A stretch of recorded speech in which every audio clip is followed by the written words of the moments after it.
Hidup Sehat. Kembali lagi bersama saya Dr. Renita Arlin dan juga rekan saya Dr. Haikal. Halo Dr. Halo Haikal. Dr. Arlin, apa kabar? Wah, ini kita lagi membahas temanya adalah penyakit hati, bukan sakit hati ya. Jangan pada baper jadi kalau pada ngomongin penyakit hati langsung pada sakit hati nanti. Iya, karena hati yang ini ya, ini penyakit hati yang berlemak. Yes. Suatu kondisi yang cukup umum dialami masyarakat, tapi mungkin kurang disadari. Yes. Dan apakah penyakit hati berlemak ini lebih disebabkan karena seringnya konsumsi makanan berlemak atau ada hal lain? Di tengah kita sudah ada Dr. Irsan Hasan, spesialis penyakit dalam, konsultan gastroenterohepatologi. Selamat pagi, dokter. Selamat pagi. Sehat, dokter? Selamat pagi juga, alhamdulillah. Wah, dok, ini banyak sekali fakta atau mitos yang beredar di masyarakat nih. Gimana dokter Haikal? Yang pertama. Nah dok, ini ada yang mengatakan sering konsumsi makanan berlemak akan membuat kerja hati akan berat. Fakta atau mitos dok? Mitos. Mitos. Jadi izinkan saya menjelaskan ya. Jadi walaupun topik kita hari ini perlemakan hati, hati yang dirusak oleh lemak, kalimat ini nggak cocok nih. Sering konsumsi makanan berlemak akan membuat kerja hati berat. Tidak, karena di masyarakat memang beredar kalau orang punya penyakit hati, nggak boleh makan berlemak, goreng-gorengan, santan, nanti akan memperberat kerja hati. Itu tidak betul. Kalau saya tanya, emang taunya dari mana? Ya hati itu kan tempat mengolah lemak dok, nanti jadi berat kerjanya. Saya bilang bukan hanya lemak, protein juga di metabolisme di hati, karbohidrat juga di metabolisme di hati. Jadi kalau melarang keluarga kita dengan penyakit hati makan makanan berlemak, harusnya dilarang juga yang lain. Jangan makan nasi, jangan makan buah, jangan makan sayur, jangan minum susu, tinggal minum air putih saja. Jadi itu mitos, tidak betul makan makanan berlemak akan memperberat kerja hati. Oke, jadi berarti mungkin pemirsa nih perlu tahu dulu nih bahwa hati itu memang seperti dapurnya Betul. tubuh kita gitu ya dok. Jadi semua makanan gitu ya itu pasti akan diproses di metabolisme di hati gitu. Dok, ini masyarakat mungkin ingin tahu dok, kalau hati mengalami perlemakan itu seperti apa dok gejalanya? Baik, nah ini jadi beda kan. Kalau tadi makan makanan berlemak, kalau ini sekarang hatinya dipenuhi oleh lemak. Jadi penyebabnya bisa macam-macam. Jadi kita masuk ke topik perlemakan hati. Perlemakan hati sendiri dulu yang paling terkenal karena minum alkohol. Peminum alkohol itu hatinya berlemak. Bukan hanya di luarnya, bukan di pembungkusnya, di dalamnya juga banyak lemak. Kalau dilihat, kalau dipotong ya kayak kita lihat tetelan, isinya itu udah lemak semua. Itu dulu alkohol. Tetapi di Indonesia, di kita mungkin peminum alkohol kan tidak banyak. Nah, justru yang masalah adalah apa yang disebut sebagai non-alcoholic fatty liver. Jadi lemaknya banyak, padahal dia nggak minum alkohol. Disebut sebagai non-alcoholic. Kok dibawa-bawa alkohol? Karena kalau dilihat pakai mikroskop, seperti peminum alkohol. Nah, masalahnya menjawab pertanyaan Dr. Haikal, umumnya nggak bergejala, nggak berasa, nggak banyak orang yang tahu ini ada perlemakan di hati. Jadi kalau ditanya gejalanya apa, hampir tidak ada. Nanti kalau sudah berat, baru muncul gejalanya. Nah, seperti apa dok gejalanya? Jadi sebetulnya ini sama juga kayak kita bahas hepatitis. Jangka panjangnya bisa bikin kerusakan. Misalnya sirosis. Sirosis itu kan mengkerut livernya, mengeras livernya, atau bahkan kanker. Jadi banyak kami temukan sekarang pasien kanker liver bukan karena virus. Virusnya dicek semua nggak ada, negatif. Ternyata perlemakan hati. Bahkan uniknya di beberapa pasien nggak pakai sirosis dulu, tahu-tahu ada kankernya. Karena si perlemakan hati ini. Jadi baru bergejala kalau sudah sirosis ada kanker. Apa gejalanya? Ya nyeri, mata kuning, perut buncit, tapi itu udah terlambat ya. Oh gitu, oke. Nah ini ada juga nih dok fakta mitos selanjutnya. Hati tidak dapat mensortir racun yang ada di dalam tubuh kita jika dipenuhi oleh lemak. Ini fakta atau mitos dokter?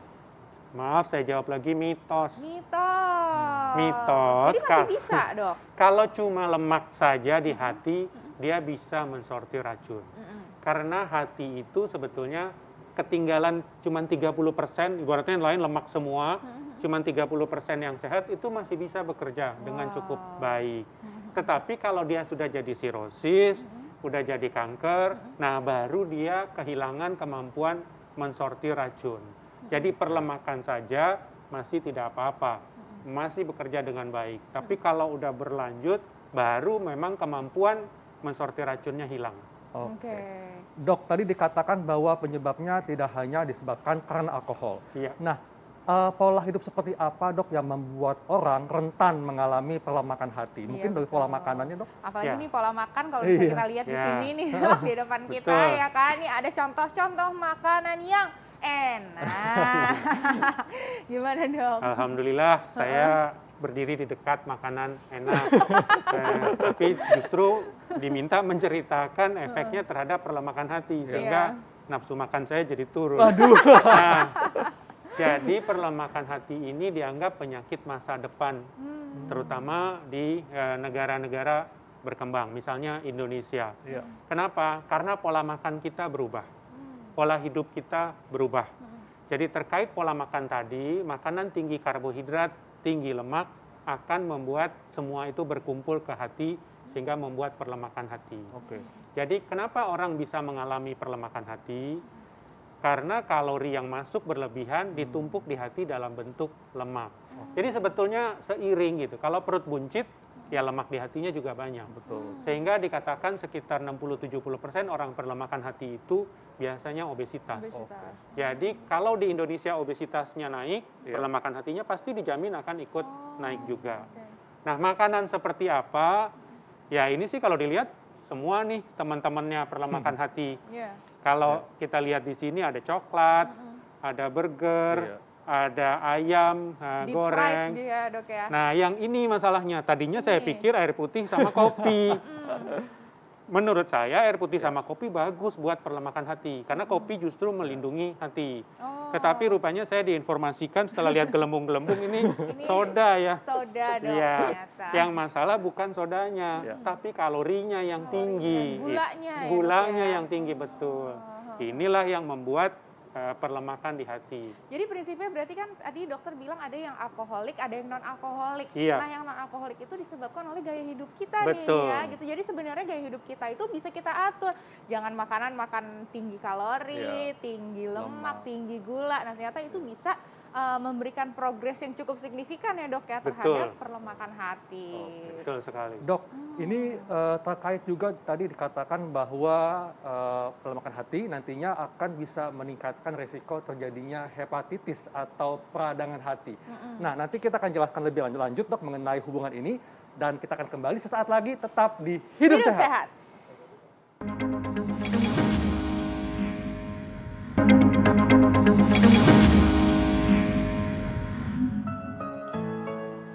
Nah, pemirsa, itu tadi fakta hati manusia. Hati adalah salah satu organ penting, makanya ada kiasan dari mata turun ke hati. Nah, kita masih membahas tentang perlemakan hati yang kondisi yang disebabkan oleh karena gaya hidup. Dok, ini ada yang mengatakan bahwa perlemakan hati itu akan menyebabkan terjadinya hepatitis. Fakta atau mitos? Fakta jawabnya. Atau salah? Mitos? Betul, fakta. Oh, fakta. Betul, fakta. Alhamdulillah betul ya. Jadi hepatitis itu kan peradangan secara umum, bukan hanya virus. Karena pengertiannya selama ini hepatitis virus. Dipikirnya itis itu infeksi. Infeksi, padahal itis itu artinya radang. Radang bisa juga karena lemak, radang bisa juga karena alkohol, bahkan radang juga bisa karena obat. Jadi kalau ditanya apakah fatty liver bisa atau perlemakan hati bisa bikin hepatitis, bisa. Dari mana taunya hepatitis? Mungkin yang sering check up, yang pernah punya penyakit hati tahu ada namanya tes SGOT, SGPT. Itu kan tanda peradangan hati. Nah, kalau dia naik berarti ada peradangan hati. Fatty liver juga bisa bikin SGOT, SGPT naik. Bahkan banyak orang-orang yang check up sehat nih, datang cuma check up mau tahu, loh kok naik ya SGPT-nya? Saya kan nggak ada hepatitis, saya hidupnya sehat. Maksudnya tidak merokok, tidak ada minum alkohol. Begitu dicari ternyata perlemakan hati. Sering itu kejadiannya. Tapi si OTPT itu naiknya seberapa tinggi tuh, Dok? Karena kadang-kadang orang-orang begitu habis check up ya kan, terus begitu lihat OTPT-nya naik 3 poin apa 4 poin, atau ada yang naik 2 kali lipat, 3 kali lipat. Nah, itu gimana tuh, Dok? Biasanya pada perlemakan hati naiknya nggak tinggi-tinggi amat malah. Kalau karena hepatitis kadang bisa 500, normalnya kan sekitar 37, 40. Nah, kadang yang naik itu kalau hepatitis bisa 500, 700. Kalau fatty liver, bikin radang hati, biasanya itu naiknya mungkin dari 40 jadi 80, jadi 90. Bahkan tadi naik 5 poin, 7 poin juga bisa. Jadi jangan dianggap, naik 5 poin masih ringan, nggak apa-apa. Kadang-kadang kayak gitu tuh, Dok. Betul. Nah, sebetulnya itu sinyal, hati-hati nih, ada yang nggak beres.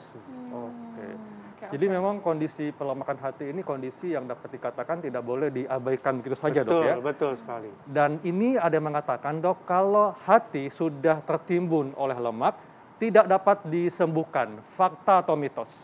Jawabannya mitos. Mitos. Karena tidak ada yang tidak bisa disembuhkan sebetulnya. Hanya masalahnya cepat atau terlambat. Jadi apakah tertimbun lemak bisa disembuhkan? Jawabannya bisa. Penyembuhannya sebetulnya sangat murah. Saya bukan bilang mudah, tapi murah. Karena sembuhnya bisa nggak pakai obat kok. Hanya dengan menurunkan berat badan, dengan mengubah pola makan. Kenapa murah?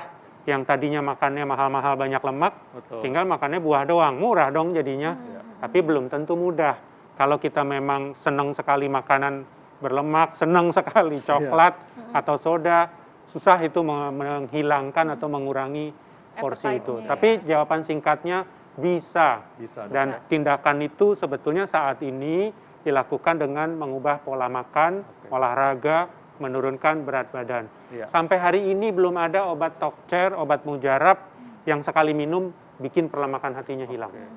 Dok, kondisi pelemakan hati kan di awal tadi dikatakan bahwa tidak memberikan gejala. Nah, bagaimana, Dok, tipsnya kepada masyarakat supaya masyarakat bisa tahu sudah mengalami pelemakan hati dan bagaimana cara untuk mengatasinya apabila sudah terdeteksi mengalami pelemakan hati? Silakan, Dok. Ya, bagus pertanyaannya. Sebetulnya tidak mudah memastikan perlemakan hati. Karena perlemakan hati itu per definisi kalau lemak di hatinya lebih dari 5%. Berarti harus diambil jaringannya, dilihat pakai mikroskop, dihitung berapa persen. Kan nggak bisa dong kita mau tahu terus diambil jaringan hati. Nah, cara kedua yang bisa dilakukan adalah USG. USG seperti lihat bayi pada ibu hamil, dilihat warna hatinya. Biasanya terlihat lebih putih. Kalau lebih putih, itu biasanya perlemakan hati. Yang ketiga, bisa juga kombinasi USG atau cara lain screening, periksa SGOT, SGPT tadi. Kalau dia naik, kemungkinan kita curiga perlemakan hati. Kalau dia naik, kita USG, putih, berarti ini perlemakan hati. Nah, siapa saja yang harus USG yang periksa itu? Anjuran saya nomor 1, kalau berat badan udah lebih, perut udah maju, ini saya termasuk yang maju, ini saya iri dengan Dr. Haikal, Dr. Arlin yang rata banget. Bisa, dalam proses, masih bisa, Dok. Habis lahiran doang.